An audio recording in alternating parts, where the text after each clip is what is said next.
বিশ্ব স্বাস্থ্য সংস্থার দক্ষিণ পূর্ব এশিয়ার আঞ্চলিক পরিচালক সাইমা ওয়াজেদ পুতুলকে অনির্দিষ্টকালের জন্য বাধ্যতামূলক ছুটিতে পাঠিয়েছে সংস্থাটি। শুক্রবার এক ইমেইল পাঠিয়ে বিষয়টি সবাইকে অবগত করেন সংস্থাটির ডিরেক্টর জেনারেল টেড্রোস। বাংলাদেশ দুর্নীতি দমন কমিশনের দায়ের করা অভিযোগের মাসখানেক পর পদক্ষেপটি নেয় WHO।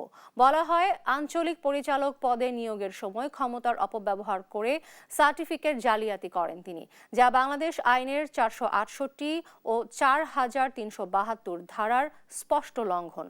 বঙ্গবন্ধু শেখ মুজিবুর রহমান মেডিকেল বিশ্ববিদ্যালয়ের জাল নথি প্রদর্শনের পাশাপাশি সূচনা ফাউন্ডেশনের জন্য 28 লাখ মার্কিন ডলার উত্তোলনের অভিযোগটিও সামনে এসেছে।